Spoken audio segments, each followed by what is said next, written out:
हिंदू राष्ट्र बन जाएगा तो नुकसान किसको होगा? फायदा किसको होगा?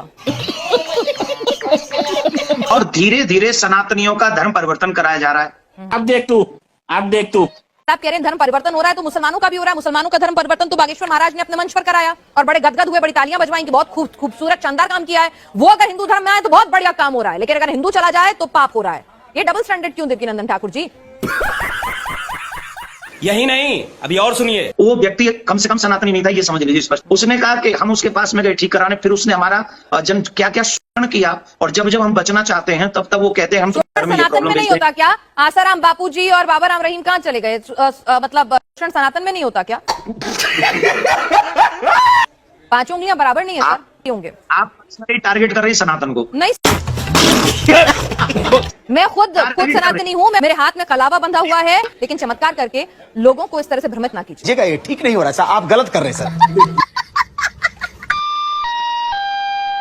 यात्रीगण कृपया ध्यान। हेलो दोस्तों, तो कैसे उम्मीद करता हूँ अच्छे होंगे, मस्त होंगे, एकदम जबरदस्त होंगे। तो भाई सब पिक्चर देख के तो आप लोग समझ ही गए होंगे कि ट्रेलर कैसा होने वाला है। एक सेकंड, अब आप लोग सोचते होंगे कि हम मास्क काहे लगा के रखे हैं।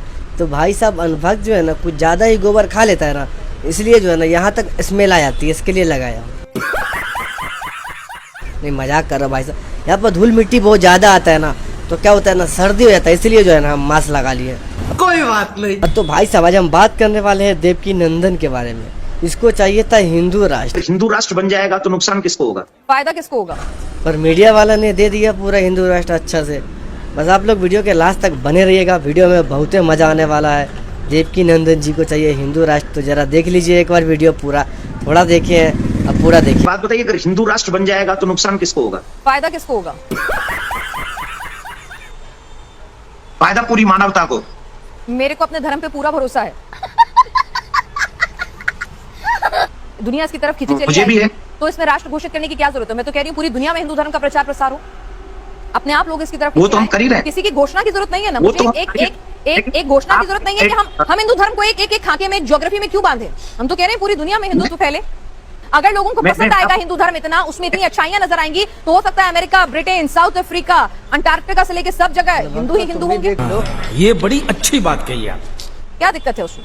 ये तो लोगों को तय करने दीजिए ना कि इसमें इतनी अच्छी खूबियां, उसे एक ज्योग्राफिकल बाउंड्री में बांधकर क्यों कैद कर रहे हैं? अच्छा एक बात बताइए, अभी आपको लगता है कि जिन जिन जगहों के नाम आपने लिए वहाँ हिंदू नहीं है? है बिल्कुल है, तो मैं वही तो कह रही हूँ आपसे कि ज्योग्राफिकल बाउंड्री में क्यों बांधना है? क्या सेकुलर स्टेट रहने देने में क्या दिक्कत है? क्या है, किसी हिंदू की के साथ कोई दिक्कत हो रही है? जिस समय हम लोग आजाद हुए थे 75 साल पहले, उस समय की हालत में और आज की हालत में क्या फर्क है? आप बताएंगे मुझे? लगता है आपको क्या फर्क लगता है? मुझे तो मेरा उन्नत भारत नजर आता है, आगे बढ़ता हुआ भारत नजर आता है। सुनिए, 8 से 9 स्टेटों में हिंदू अल्पसंख्यक हो गया, और धीरे धीरे सनातनियों का धर्म परिवर्तन कराया जा रहा है। धीरे धीरे सनातनियों के ऊपर जातीय या कैसे कैसे प्रहार किए जा रहे हैं। धीरे धीरे एक कुर्सी के लिए हम लोग किसी भी सीमा को पार कर रहे हैं, क्योंकि हम सबको कुर्सी चाहिए, हम सबको देश अखंड नहीं चाहिए। अगर हम देश के लिए नहीं रहेंगे, अब हमारी परंपराएं कहां चलेगी? बताइए, संस्कृति। इन 75 सालों में हमारे देश के संस्कारों का क्या हाल हुआ? आप जरा कृपा करके मुझे अपने नेशनल चैनल पे बताइए। आज हम क्या उसी संस्कार के साथ जी रहे हैं जो 75 साल पहले जी रहे थे? देवकीनंदन ठाकुर जी, आप मोबाइल का इस्तेमाल करते हैं, आप मेरे साथ स्काइप के जरिए जुड़े हुए हैं। इंटरनेट टेक्नोलॉजी के इस्तेमाल में बहुत कुछ बदल रहा है ना? बिल्कुल बदल।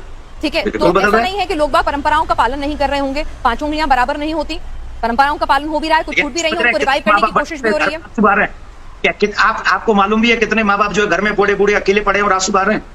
मैं कथावाचक हूँ, मेरे पास में इतने लोग आते हैं और उनके दुख दर्द, आप क्योंकि आप पत्रकार हैं, आप एक सीमित दायरे में, मैं असीमित दायरे में जाता हूँ, और वहां जब दर्द सुनता हूँ ना, तो हृदय कांप जाता है मेरा सनातनियों का, क्योंकि वो मेरे संस्कार नहीं। दर्द इसलिए है क्योंकि माता पिता इसलिए अकेले हैं क्योंकि भारत हिंदू राष्ट्र नहीं है।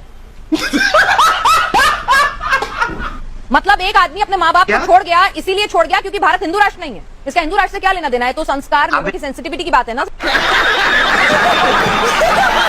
गलत तरीके से प्रस्तुत, आप मेरी चीज को गलत तरीके से प्रस्तुत कर रही हैं।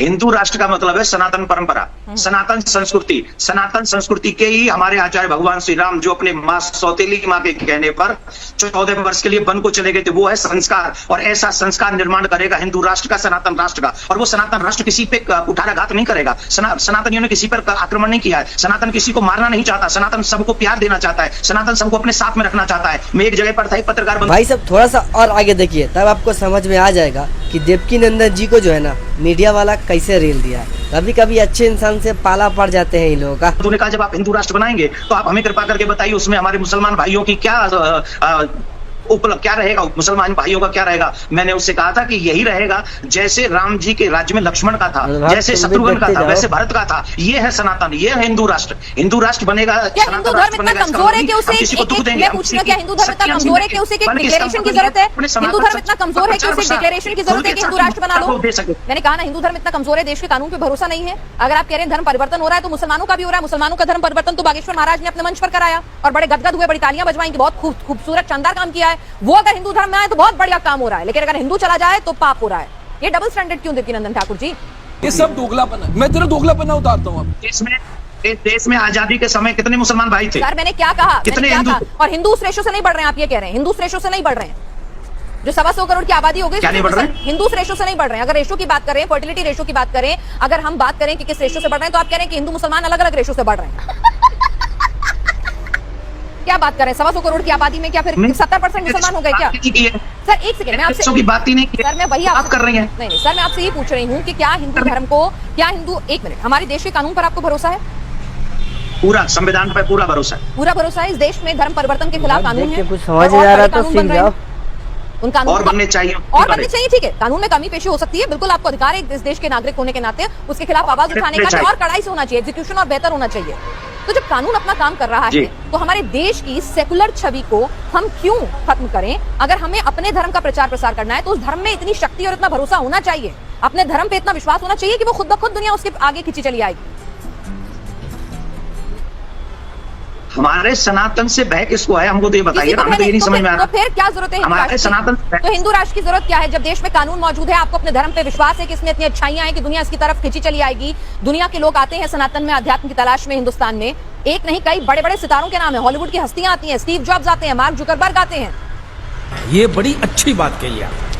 जब देवकी नंदन जी मीडिया वाले को नहीं घुमा पाए तो देवकी नंदन जी जो है ना अपना बात ही पलट दिए, पर मीडिया वाला वहां पर भी नहीं छोड़े, वहां पर भी घसीट दिए। जरा एक बार देख लीजिए इनको। वो व्यक्ति कम से कम सनातनी नहीं था, ये समझ लीजिए। आई प्रॉमिस, मैं सच बोल रहा हूँ, एक एक वर्ड बोल बोल। उसने कहा कि हम उसके पास में गए ठीक कराने, फिर उसने हमारा जन क्या शोषण किया, और जब जब हम बचना चाहते हैं तब तब वो कहते हैं हम तुम्हारे घर में ये प्रॉब्लम नहीं होता क्या? आसाराम बापूजी और बाबा राम रहीम कहाँ चले गए? मतलब सनातन में नहीं होता क्या? पांचों उंगलियां बराबर नहीं है होंगे। आप टारगेट कर रही है सनातन को। क्या बोला? होंगे आप टारगेट कर रही है सनातन को। नहीं सर, मैं खुद सनातनी हूँ, मैं खुद सनातनी हूँ, मैं हिंदू धर्म को प्रैक्टिस जली ना, तेरी भी जली ना हूँ। मेरे हाथ में कलावा बंधा हुआ है, आज भी मैं हनुमान मंदिर जाऊंगी। मैं पक्की हिंदू हूँ, इसका मतलब ये नहीं है कि मुझे दूसरे धर्मों के ऐप दिखेंगे और अपने धर्म में सिर्फ अच्छाई। आंखें मूंद लेने से शेर मुझे नहीं खाएगा, ऐसा नहीं हो सकता। हाँ तो मीडिया वाले मैडम जी, आप जो इतना सच सच दिखाने लग जाइएगा ना तो आपका जो है ना नौकरी से हाथ धोना पड़ जाएगा। मगर क्यों? क्योंकि ये अंधा कानून है। अच्छा तो आप लोगों ने इतना सच दिखाया, इसके लिए बहुत बहुत शुक्रिया आप लोगों का। कभी पता नहीं ऊपर वाला का क्या कृपा हो जाती है आप लोगों के ऊपर कि आप लोग अपने सच पे आ जाते हैं। I am sorry Babu.